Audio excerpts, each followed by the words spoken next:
Welcome back. Here's where you left off. Do books need to be historically accurate in a fictional world? That's the question that I want to ask Derek. As a so-called historian, do you agree or disagree with that statement? Yes, okay, I am throwing you under the bus right now because I want to. Books don't need to be historically accurate. In fact, they don't have to be. They can take liberties with history. You can, exemplary, take something from history and do a side story to that historical event to bring it, more theater or so forth, which is absolutely fine because it's not historically accurate. You're just saying, oh, look, this happened here. Over here is a secondary story that I'm creating. That is sort of what I call historical adjacent, right? But when you're talking about actual providence, you're talking about interlacing your story with historical characters, places, times, whatever that might be. In those cases, I think the accuracy of what you use for historical provenance is important, but the liberties you take are fine as long as the provenance is correct. Does that make sense? Yes. So the question I have for you, because we had this conversation so many times, we decided to make this episode because we need to air this out now, right? So you're telling me that if an historical event, let's say a moon landing, let's just use a moon landing as an example here, because why not? If you decide to say, yeah, the moon landing didn't go well because hold on, here's a great example. Moon landing stopped at Apollo 17, right? There's a movie came out because of Apollo 18. They call it Apollo 18, and it's definitely not historical accuracy, right? Nothing at all, right? But what happened if let's say we went to the moon and I'm writing a story. It's like, okay, we're accurate all the way to the moon, but when we get to the moon, we found something else that we have to keep going back.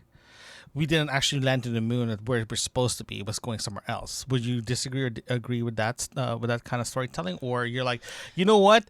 This is a moon landing. This is sacred. You touch it, I'm gonna make you pay for it. Well, no. Like it depends. Like if you basically take Neil Armstrong and basically take him and say that, he was an axe murderer and then, on the moon or something like that, I think that's where the providence moves away for me personally. But if you were to say, hey, they landed on the moon in the wrong spot and it's an alternate timeline to something, but you're still honoring sort of the person as an individual and not removing them historically from the context historically, that's fine, right? Like you mentioned Apollo 18, and yes, that's what I call adjacent, right? It takes a historical event and it sort of moves to the side and adds something else to it. That's fine. But when you start digging into historical figures, that's a bit different. Let's give examples here.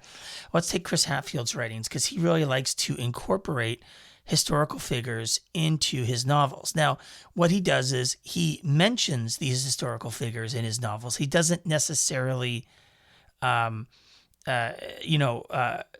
change who they are in the novel or the historical events they undertook in history. He simply sort of interweaves his main character, who is fictional, into those events and sort of makes other things happen during the novel that is outside, adjacent to the main historical events. To me, that's real interesting. It's good writing.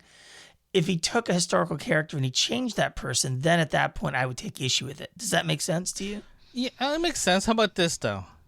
Have you seen the movie Fly Me to the Moon with Scarlett Johansson and Channing Tatum?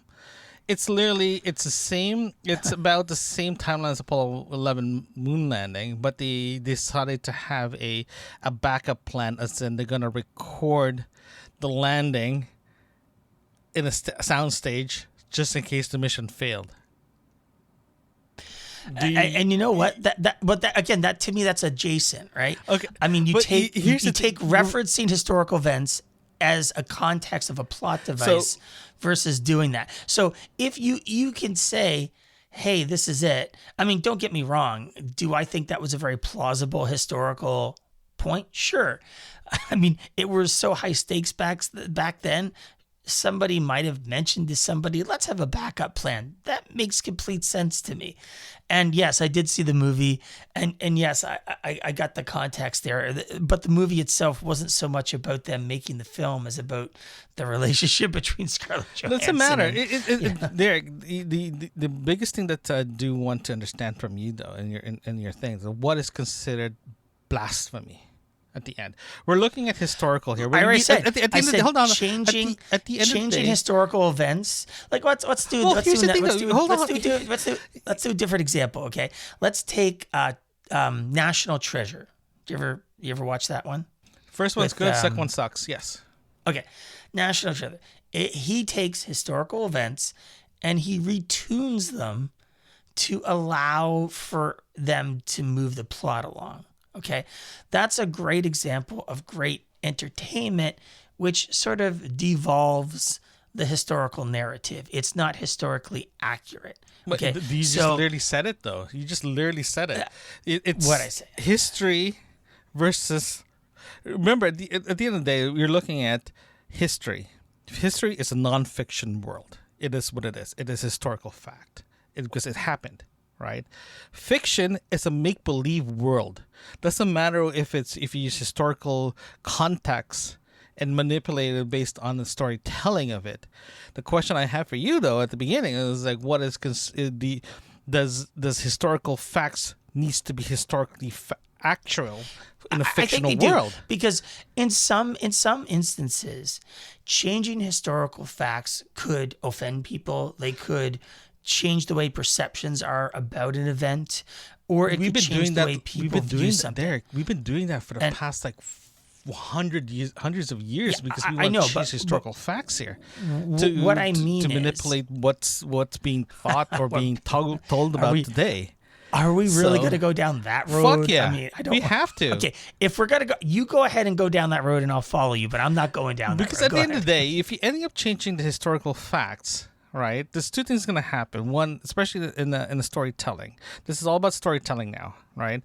If you want to change the facts for entertainment value, doesn't matter how historical accurate it is because it's entertainment value. If you end up changing history because this is some type of agenda, then that's an issue. So the question we have at the beginning of this episode is: do you have to have historical facts in a storytelling in a fictional world? So let me give you an example here. Let's take Hitler, just because everybody can relate to that, right? What if you wrote a novel that made Hitler the hero, right? How would you feel about that from a historical perspective, and all the people that would have felt about the outcome of what he did and the Nazis did and so forth?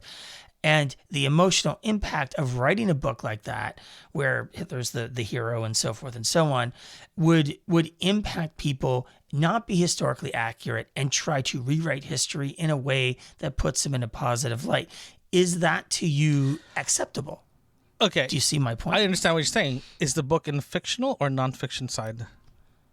Well, it's fiction because it is taking a historical event that's fact and changing it into something that is fiction. We're not looking at if you're going to offend someone. I'm just saying, is it you writing a book that's considered a fiction and changing the narrative of history? Or it's not accurate. It's not accurate. That's the best way to describe it. It's not accurate because you're taking creative liberties. This is where I say, this is where, again, that's a great point, creative liberties. So there is a difference between writing a book that says Hitler was the hero and writing a book that says Hitler thought he was the hero.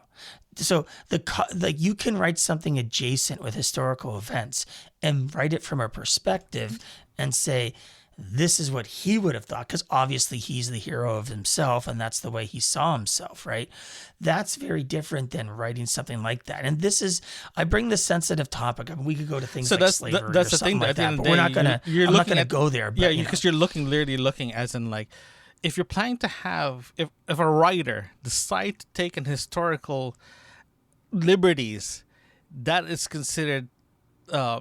So at the end of the day, if you're a writer, you took historical creative liberties in the history, a fact of a history, you are a person may or may not take it offense. In other words, so if that's the case,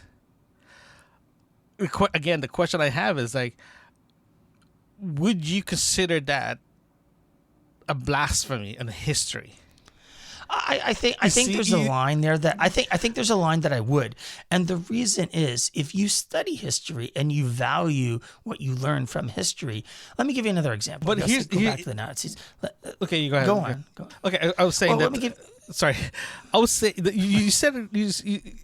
Here's the thing, though, because if you ending up saying, I have a fine line of when I can see this book, this fictional storytelling considered offensive or not.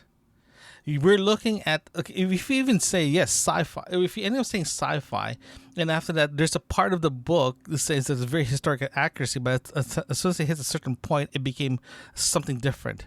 Are you going to say, "Oh, that's historically inaccurate, so I'm going to toss this book and consider this book as garbage"? Well, let's do a different comment here. Let's give a different example. Let's take Star Trek, for example. You and I've had this conversation a couple of times. Let's take, what Gene Roddenberry created and what they've morphed it into now, right? And for me to say this is all made up, so it's not historically accurate, but it's what we'll just use canon. Right. So there's canon from the original Star Trek to this stuff they've rewritten it into that is supposed to twist it to whatever the ideology is today to allow the newer generation to be interested in it. Right. Which is the historical accuracy of what Gene Roddenberry's morals, values, and whatever he wrote Star Trek to be is no longer that. Right.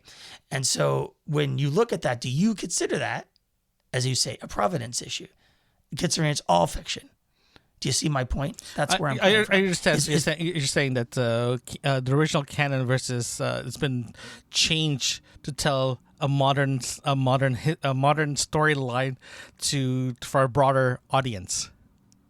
Is that So what's the difference between that and what's the difference between historical accuracy? Yeah, what happened? So that's my question. That's the question, though. That's literally the question I've been asking you. Is like if you use the example. Difference is hang on. Okay. The difference is that's all fiction, and what we're talking about is historical events. Yeah, but it's the same concept, though, Derek. You said you said if you look at the original canon versus to what's been changed, so you can say the same thing for Star Wars. It's like the historical canon is literally historical facts.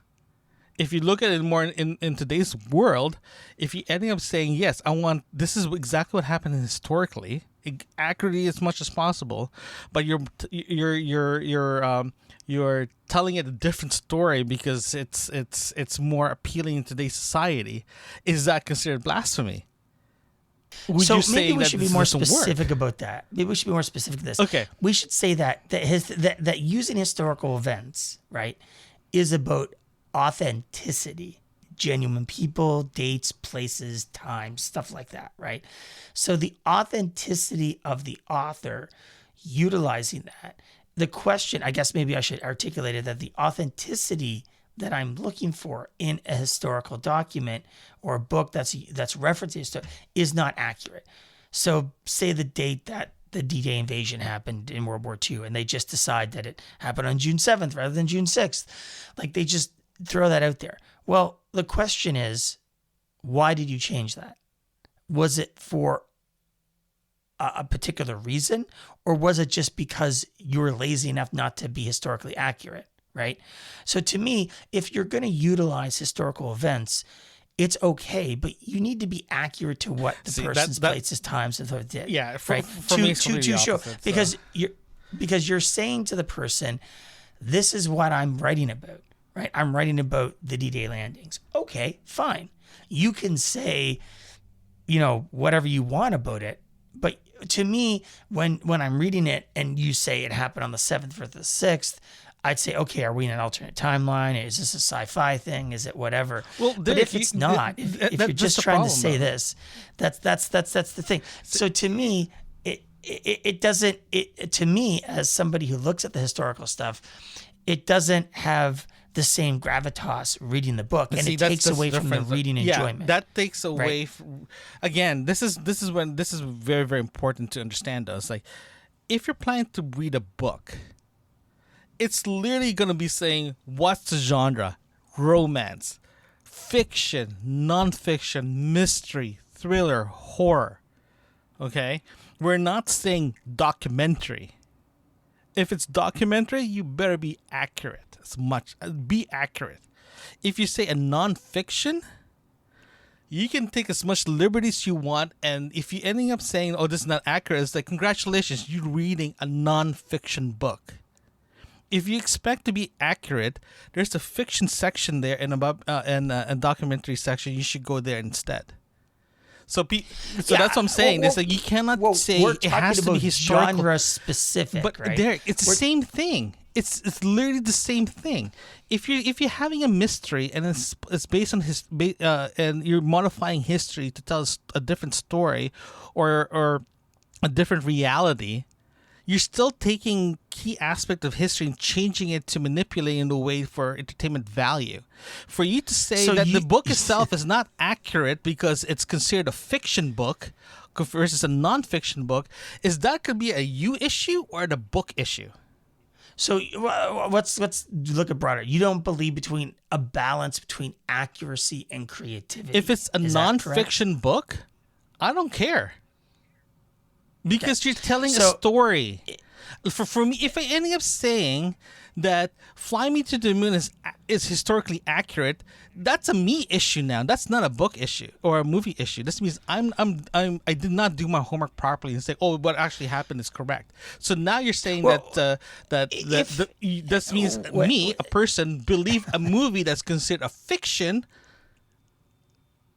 is considered accurate. So that's a me issue now. That's not you're you referring. issue. No, I'm talking about balance. I'm talking about you can write whatever you want about Fly Me to the Moon, but when you refer to the Apollo program, you should be balancing the credibility of the historically accurate thing. Because tell me why. That's what the basis of your story is. The basis, the overall storyline is the Apollo. You haven't created it. Remember, the underlying storytelling is based on the Apollo missions. Whatever happens in the Apollo mission can be changed to provide entertainment value. Entertainment storyline goes there on the movie itself. It's like as a writer, okay. As a writer, though, my coming back to that as a reader, going to a writer, I would say, okay, you want to use the Apollo to tell your story, right?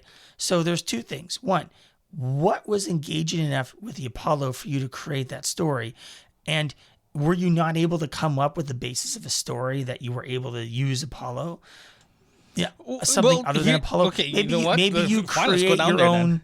Let's go down there. Maybe you create your own world to do that. And that's fine. I'm not objecting to that. What I'm saying is if you use real world events because you are not creating the world, be accurate to that world to the point of your storyline. Again, that's the reason. That's the question I keep asking. Because that's the basis.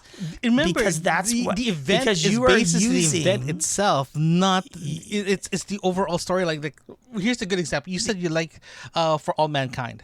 You like that show. You said it's a very good show. Yeah, Is it accurate enough that you can say exactly what happened in that show is exactly what happened during the missions? It is not accurate. Then what's at the all. difference between that because and a nonfiction? Fiction versus the reality. And it's the exact thing that I said. It takes actual people and rewrites them. So it is not an accurate. It's exactly the same thing I'm saying.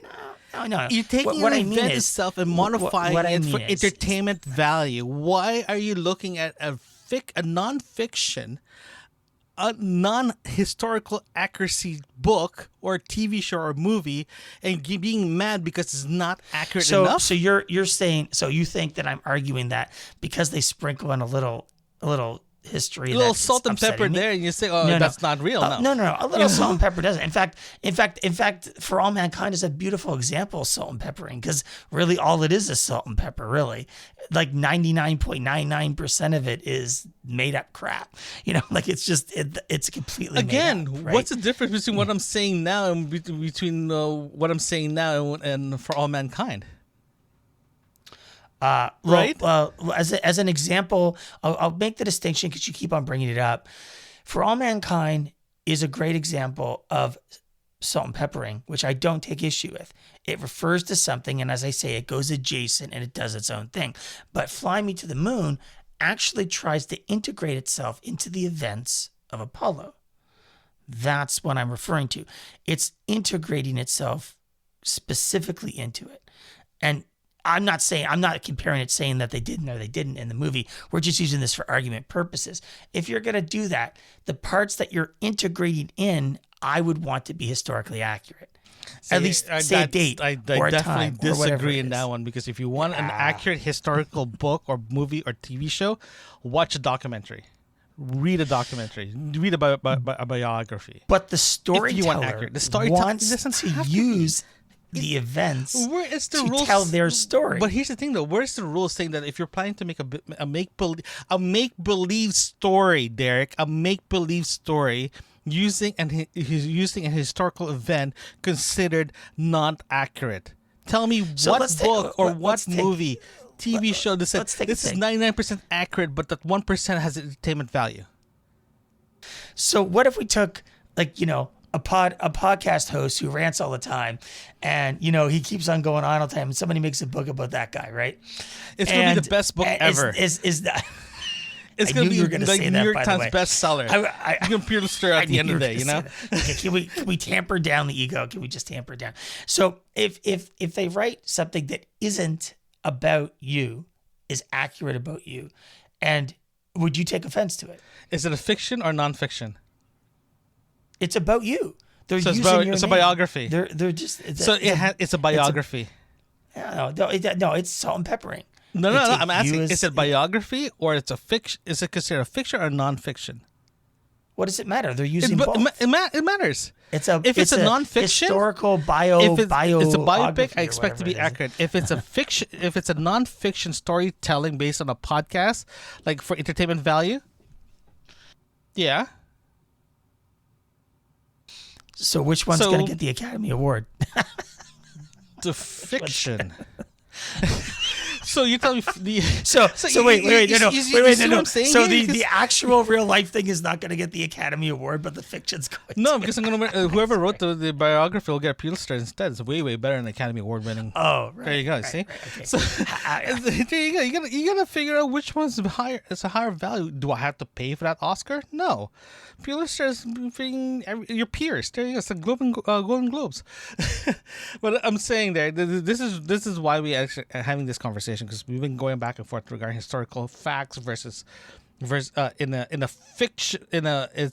fictional world considered if it's not accurate enough, would you consider saying this is not accurate? I have issue with this. We've been having this conversation since day one. Yeah, no, but I find it to be lazy.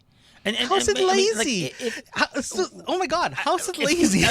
If you're a writer and you can't figure out what date the Apollo landing happened and you get it wrong, then what is the point? Derek, I mean, if it's fictional, if it's part of your story, that's fine. If it's part of your story to change, then you just literally said, you just answered your question. No, but the problem is that if you don't intend for that and you make a historically inaccurate thing. Let me give you another example. A lot of people, when they look at like war movies and so forth, are critical about the gear that guys wear. Like, hey man, that guy could never have worn that that harness because it wasn't made until the 70s, or that bullet wasn't invented till whenever, blah blah blah. When I watch a movie like that, I don't have the technical knowledge necessarily to determine that was historically inaccurate. Okay. Sometimes I don't. Like, you watch the after credits or some guy reviewing it, or he'll tell you about it or whatever that might be. And the person that's watching it who understands that stuff because he's an historian of that period takes issue with it. Right. Now, does that mean that the prop director of that movie didn't do it correctly? No. Does it mean they were necessarily lazy about it? Perhaps. Maybe they were under pressure of time or whatever not to get it accurate. But there are people out there that take the actual time. Let's take Band of Brothers. Band of Brothers was an excellent example of a well-made series that was relatively historically accurate. There are still errors in it, and mostly that's due to, the necessity of shooting versus their desire not to be historically accurate on it, right? But that was an effort made to be as historically accurate as possible with the gear and so forth. When you take the effort to be historically accurate, it is more impactful because it shows you the true events in that way. It doesn't mean you have to tell them the exact same way, but it gives gravitas to it. You agree? I agree the show is amazing. I agree it's, for me, okay, I agree with you. The show is one of the best shows I've ever seen. I watched it twice. It literally went back to back because it was so good. I will actually watch it while I'm working sometimes. So, with that said, do I look at the show, a show for entertainment value, to be 100% or 90% accurate? No, because I was watching it for a storyline that's a storyline. I literally watched it as a storyline. If I ending up nitpicking every single thing in the movie that's the show that's considered wrong or inaccurate, why am I watching this? I agree with you. Yeah, let me finish. I agree with you. Why would you watch this?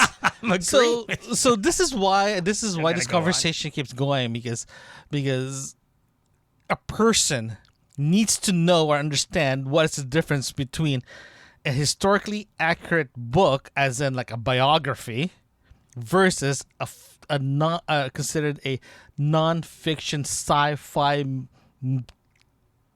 movie, TV show, or book. If you end up reading a book that's considered for entertainment value, is considered non-fiction. It's literally a make-believe, right?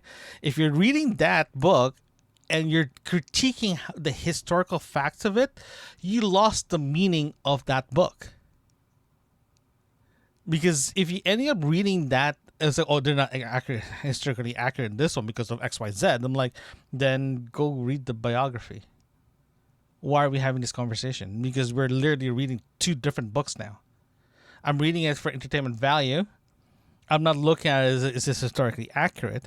If there is historically accuracy of it, I'm like, oh, cool, this is really cool. They actually took time to do it, like what you said, right? If they said, oh, they took time, but they're gonna change it in a way to fit the storyline, I'm okay with that too, because again, it's for entertainment value. I agree with you, but what I'm saying to you is that the accuracy of it increases the value. I'm wondering if you agree with that statement. The accuracy of whatever it is increases that value. For me, accuracy it's nice to have, but at the end of the day, I know the difference between historical versus entertainment. If that line if you can't distinguish between those lines, and you complain that the book is not accurate enough, or there's some issues with the accuracy, that's a you issue now, not the book issue, not even the author's issue. The author's job is to entertain you, not to give you historical facts. I'm talking about my enjoyment of the work now. I'm switching gears to talk about my enjoyment of that work, the accuracy, right? But the question is not about me personally. I'm just saying, do you not think that the accuracy will increase the value of that work? Like I said before, of doing it. I said before, it's nice to have. If you don't care, then what's differentiating the two in your mind? Well, again, the thing is, it's entertainment versus if I want historical facts, I'll read the historical facts of it. If I want entertainment, I'll read the entertainment. See the difference? The thing is, like you said, you asked me a question. If the book itself has historical accuracy in it, would that increase your enjoyment? It's like, it will be nice, but I understand. You know? I understand why they did this, because I'm reading a non-fiction book. I wonder how many of our listeners would agree with me of the fact that the lack of accuracy would take somebody out of the enjoyment of the reading of the book versus having accuracy that would engage them more. And that's how I perceive it, right? In doing that. But I wonder if people would leave us in comments and let us know about how they feel about that. Thank you for joining us today. Don't forget to hit that subscribe button and share a review. We love to hear from you. Send us an email at yourbookmarksinfo@gmail.com. Join us again right here where you left off.